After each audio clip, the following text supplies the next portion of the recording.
Assalamualaikum warahmatullahi wabarakatuh. Jumpa lagi dengan kami Ngenet, yaitu segala sesuatu tentang dunia internet.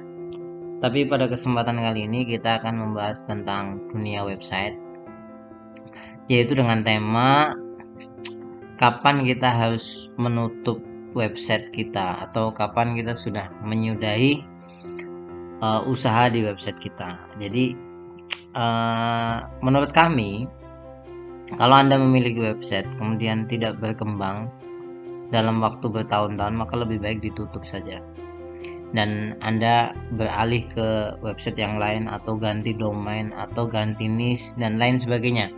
Dan ini sering kami lakukan, jadi bukan berarti kami selalu sukses dalam setiap pengelolaan website, tidak. Kami beberapa kali juga mengalami hal demikian.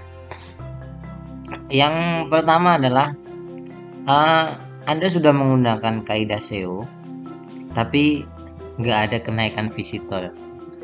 Bahkan kalau kami menyebut mungkin dalam 1 tahun stagnan segitu aja, 100 aja misalkan.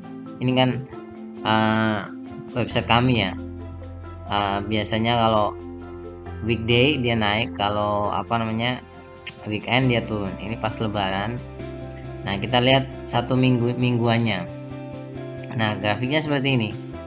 Ya, ini juga sama, bagi kami ada tanda-tanda kayaknya kurang berkembang website ini. Ya, bisa saja Anda memutuskan ditutup ya kalau misalkan dalam jangka lama sudah menggunakan kaidah SEO tapi kemudian visitornya tetap. Bukan berarti Anda salah, tidak. Bisa jadi pesaing Anda sudah sangat banyak dan mereka mengelola lebih profesional. Maka kita harus tahu diri itu. Kalau sudah seperti itu, Anda pikirkan ulang ya terhadap website itu.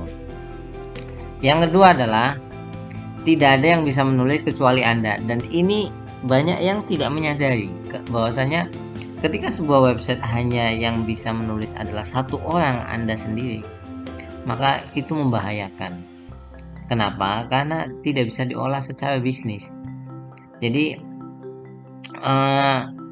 website itu kan semakin banyak jumlah tulisan yang diupdate semakin bagus. Nah, kita sebagai personal hanya punya kemampuan misalkan 1 hari 2 kali. Ya sudah, batasan itu saja. Maka tidak bisa. Contoh misalkan website kami pun mengalami hal yang sama. Ini di pasar modal, kami mencari penulis yang bisa menulis tentang dunia saham itu sulit sekali. Dan itu menjadikan satu kesulitan tersendiri bagi kami dalam mengelola website saham hijau ini. Jadi harus dipertimbangkan untuk kayaknya lebih baik tidak dilanjutkan. Itu bisa saja Anda melakukan seperti itu. Yang berikutnya adalah tidak ada pendapatan langsung atau tidak langsung setelah visitor lebih dari 1000. Jadi ini 1000 per hari ya.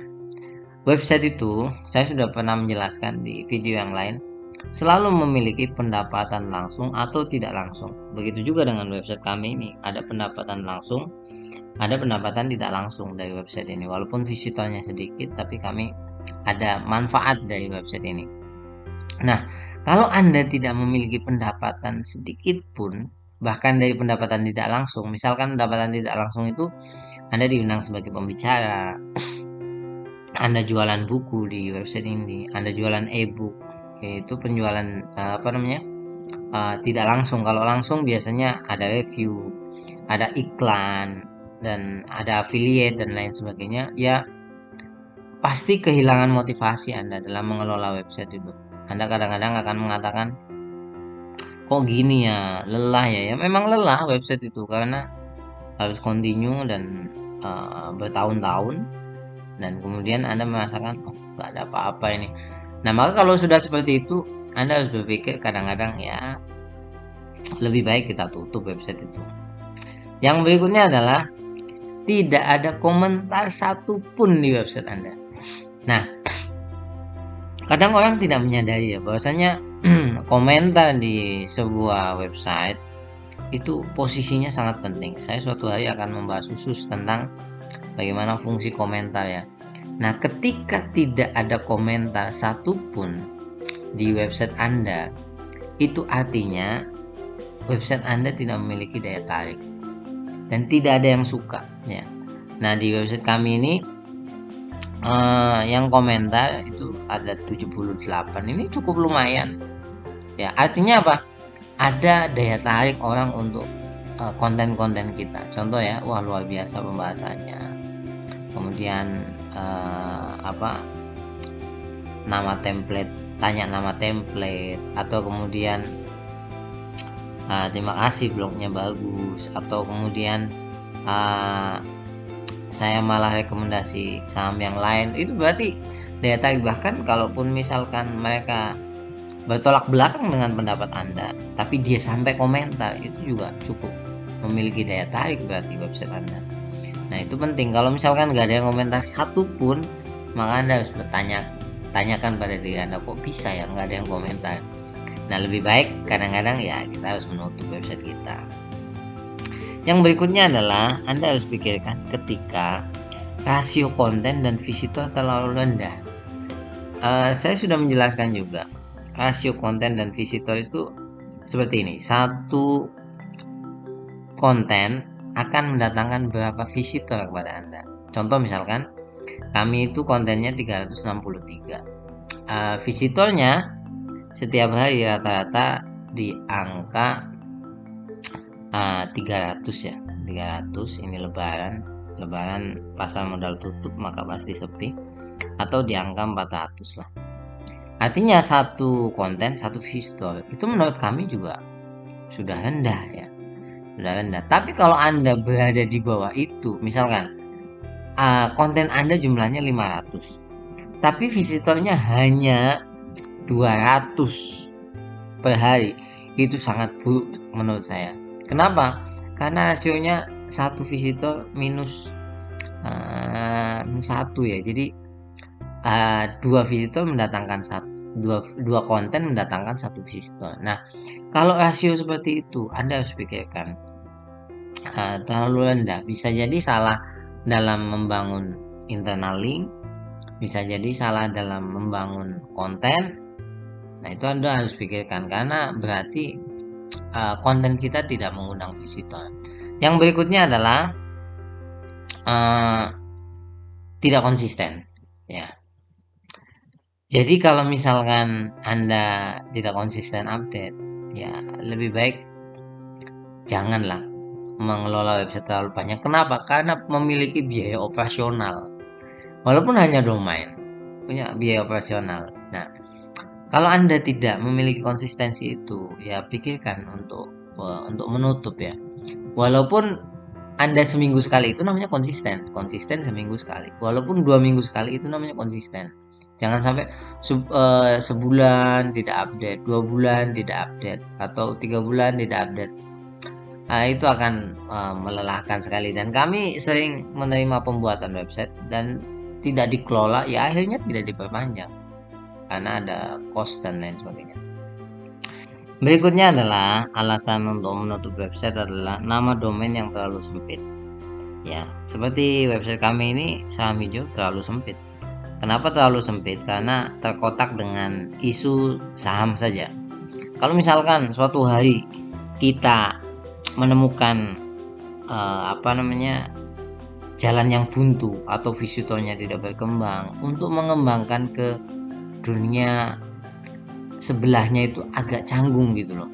Misalkan dunia saham ini kan dunia investasi. Kita ngomong misalkan investasi yang lain tentang properti, investasi tentang perkebunan, itu agak canggung sekali. Walaupun memang kami sudah menjelaskan mengapa kita memilih nama domain ini, tapi ini melalui perencanaan yang sangat matang. Biasanya kan kita kadang-kadang masuk uji coba, kemudian geser lagi ke niche sebelah dan lain sebagainya. Nah, ini punya konsekuensi. Maka biasanya kalau memilih domain, biasanya nama domainnya tidak terlalu mikro, walaupun niche-nya mikro ya. Jadi nama domain seperti Kejar Mimpi. Ini kan dunia investasi ini ya, tapi temanya kejar mimpi seperti itu. Jadi bisa geser-geser dikit lah ketika mengalami stuck. Kami juga punya pengalaman ya. Waktu itu kami menulis tentang dunia semuanya, tapi kemudian kita kerucutkan di dunia pendidikan. Pernah juga kita menulis tentang dunia apa namanya herbal, tapi kemudian kita masuk ke dunia apa namanya keuangan keluarga, itu sering terjadi. Dan ketika domainnya tidak terlalu sempit, maka kita leluasa. Yang terakhir adalah alasan menutup website Anda itu tidak ada kesenangan personal. Jadi ketika Anda mengelola website ini, tidak ada panggilan yang membuat Anda itu senang gitu, mencintai gitu. Kenapa saya katakan demikian? Karena website ini kan pekerjaan jangka panjang. Kalau Anda tidak menyukai, akan sangat lelah sekali. Mungkin Anda mengatakan niatnya langsung untuk AdSense misalkan. Kemudian ketika terjun di dalamnya melihat, loh kok ternyata seperti ini ya, kok ternyata pendapatannya nggak besar. Nah itu pasti akan kecewa. Maka kami selalu menyarankan lebih baik Anda punya kesenangan personal terhadap website Anda. Biasanya dalam hal temanya. Tema ini itu Anda suka, maka pada akhirnya Anda tetap mencintai website itu. Ya, mungkin ini yang bisa kami sampaikan. Bukan berarti ketika kami menyampaikan tema alasan menutup website, kami menyarankan website Anda ditutup semuanya, tidak. Tapi kami ingin menyampaikan kalau Anda menemukan masalah-masalah ini, maka lebih baik evaluasi website Anda. Bisa jadi ada kesalahan dalam pengelolaan, bisa jadi ada kesalahan dalam tema, bisa jadi ada kesalahan dalam survei di awal, tidak melihat pesaing yang begitu besar. Nah, ini menjadi catatan buat kita semua sebagai pengelola website agar menjadi lebih baik. Terima kasih banyak, sampai ketemu lagi. Jangan lupa like, comment, dan subscribe. Website Anda saya yakin berkembang jika dikelola dengan baik. Sampai ketemu lagi. Assalamualaikum warahmatullahi wabarakatuh.